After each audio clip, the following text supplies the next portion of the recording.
हम संख्याओं का आकलन करना सीखेंगे कि किस प्रकार कौन सी संख्या किससे छोटी होती है, कौन सी संख्या बड़ी होती है और कौन सी संख्या आपस में बराबर हो जाती है। तो उनके लिए हम कुछ चिन्हों का भी प्रयोग करते हैं। ठीक है, वे चिन्ह हमारे कौन कौन से हैं? एक ये चिन्ह है जिसको किसका कहते हैं? बराबर। एक हमारा ये चिन्ह है जो कम और ज्यादा को बताता है, लेकिन कम और ज्यादा में इस चिन्ह का विपरीत प्रयोग भी होता है। ठीक है, जैसे कि एक बार इस तरह से हमने बनाया, वही यह इस तरह भी प्रयोग में आएगा। ठीक, लेकिन ये कब आएगा? जब संख्या इधर की बड़ी होगी इस साइड की और इस साइड की छोटी होगी। जैसे यहाँ पर हमने संख्या ली 10, ठीक है, और यहाँ पे संख्या ली हमने 15। अब इसमें कौन सी संख्या बड़ी है? 15 संख्या हमारी बड़ी है और 10 संख्या हमारी छोटी है। तब हमारा कौन सा चिन्ह आएगा इसमें?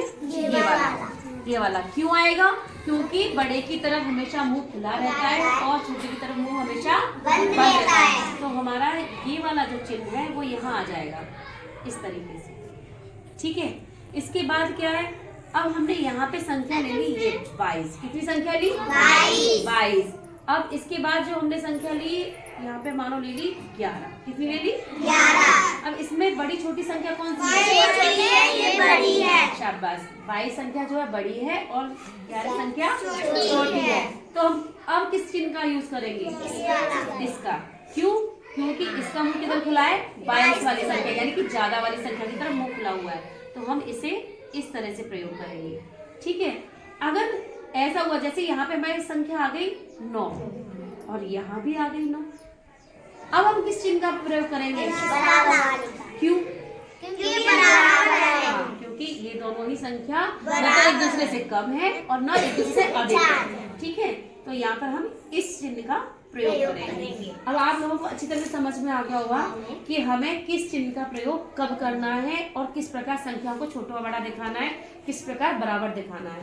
तो हम क्या करेंगे? इस TLM की सहायता से संख्याओं की तुलना करेंगे। ठीक है, कि कौन सी संख्या बड़ी है, कौन सी संख्या छोटी है।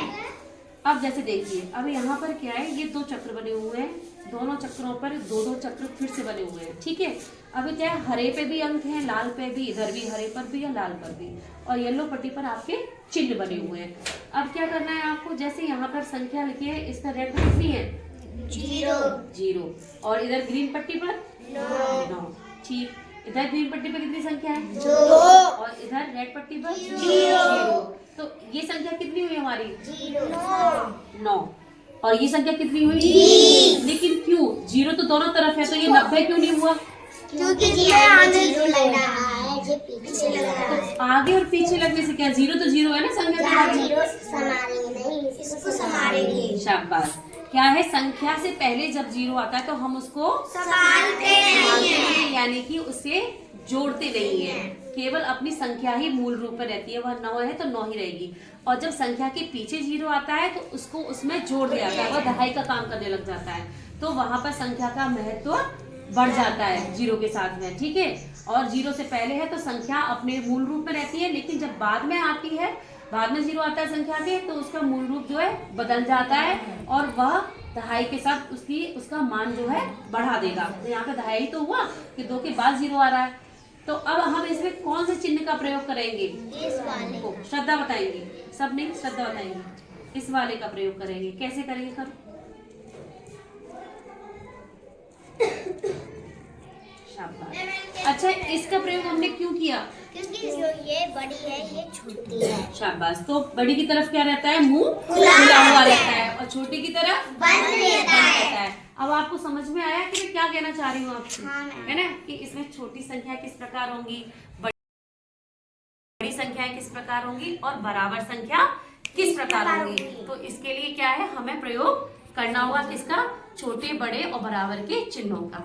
सभी लोग अपने लिए क्लैपिंग करेंगे।